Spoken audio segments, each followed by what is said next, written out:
Inilah sekilas informasi seputar Otoritas Jasa Keuangan atau OJK. Otoritas Jasa Keuangan atau OJK hadir dengan fungsi, tugas, dan wewenang untuk mengatur serta mengawasi sektor jasa keuangan yang terdiri dari bank, pasar modal, asuransi, dana pensiun, multifinance, dan lembaga keuangan lainnya. Dalam amanat yang tertuang pada pasal 4 Undang-Undang Nomor 21 Tahun 2011 tentang Otoritas Jasa Keuangan, telah ditegaskan bahwa pembentukan OJK itu memiliki tujuan agar seluruh kegiatan di dalam sistem jasa keuangan dapat terselenggara secara teratur, adil, transparan, dan akuntabel. Mampu mewujudkan sistem keuangan yang tumbuh secara berkelanjutan dan stabil, serta mampu melindungi kepentingan konsumen dan masyarakat.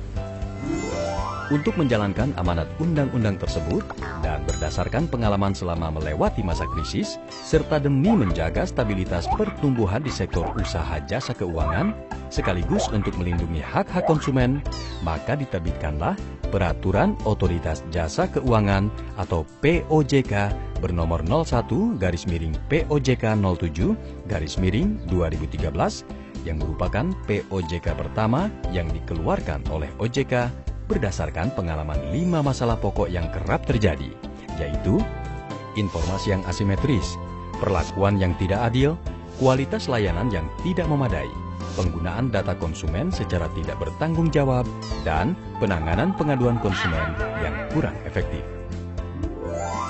Sedangkan untuk menangani kelima masalah tersebut, OJK telah menetapkan beberapa prinsip dalam 5 hal, yaitu prinsip transparansi, prinsip perlakuan yang adil, prinsip keandalan, prinsip perlindungan terhadap kerahasiaan dan keamanan data atau informasi tentang konsumen, serta prinsip penanganan pengaduan dan penyelesaian sengketa.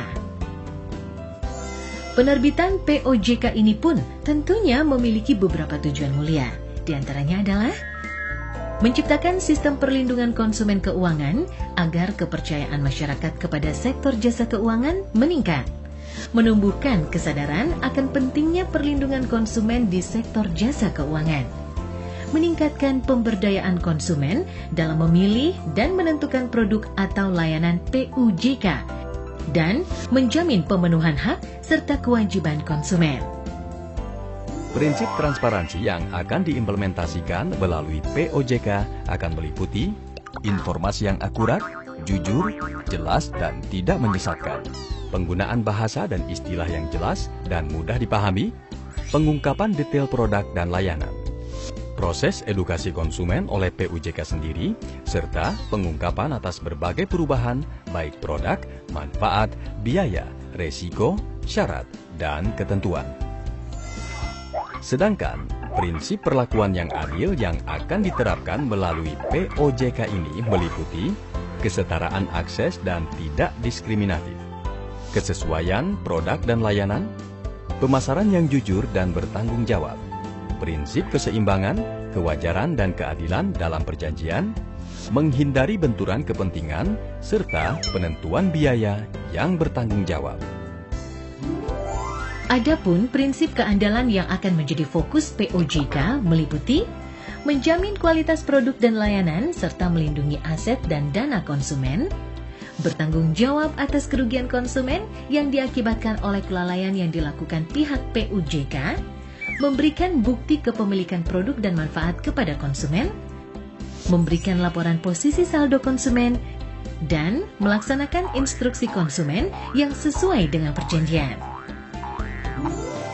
Sedangkan prinsip dalam menjaga kerahasiaan data dan informasi tentang konsumen akan meliputi POJK dilarang memberikan data konsumen kepada pihak ketiga tanpa persetujuan konsumen, dan POJK dilarang menggunakan data konsumen yang diperoleh dari pihak ketiga tanpa persetujuan konsumen. Dalam menyikapi penanganan pengaduan konsumen dan penyelesaian sengketa, maka prinsip POJK akan meliputi memiliki mekanisme dalam menangani pengaduan konsumen, memiliki unit kerja khusus dalam menangani pengaduan konsumen, menyampaikan permintaan maaf dan ganti rugi jika pengaduan konsumen benar, menyampaikan pengaduan konsumen secara berkala setiap 3 bulan kepada OJK, dan menindaklanjuti pengaduan konsumen paling lambat 20 hari sejak disampaikan dan dapat diperpanjang sesuai ketentuan. Adapun pengaduan konsumen yang dapat difasilitasi oleh OJK dan ketentuannya adalah sebagai berikut. Kerugian finansial konsumen PUJK di bidang perbankan, pasar modal, dana pensiun, asuransi jiwa, pembiayaan, perusahaan gadai atau penjaminan yang maksimal kerugiannya mencapai 500 juta rupiah, atau kerugian konsumen PUJK di bidang asuransi umum yang maksimal kerugiannya mencapai 750 juta rupiah. Konsumen mengajukan laporan tertulis yang dilengkapi dokumen pendukung. Konsumen tidak puas dengan penyelesaian awal dengan PUJK. Sengketa tidak sedang dalam proses hukum di institusi lain. Sengketa harus bersifat perdata, bukan pidana. Sengketa belum pernah difasilitasi oleh OJK. Dan pengajuan tidak melebihi 60 hari dari penyelesaian awal dengan PUJK. Sedangkan mekanisme penanganan pengaduan yang dilakukan oleh OJK adalah OJK akan menunjuk fasilitator untuk melaksanakan fungsi penyelesaian pengaduan. Kesepakatan antara konsumen dan PUJK untuk difasilitasi oleh OJK harus dituangkan dalam bentuk perjanjian tertulis. Dan hasil proses fasilitasinya dituangkan dalam akte kesepakatan yang ditandatangani baik oleh konsumen maupun PUJK.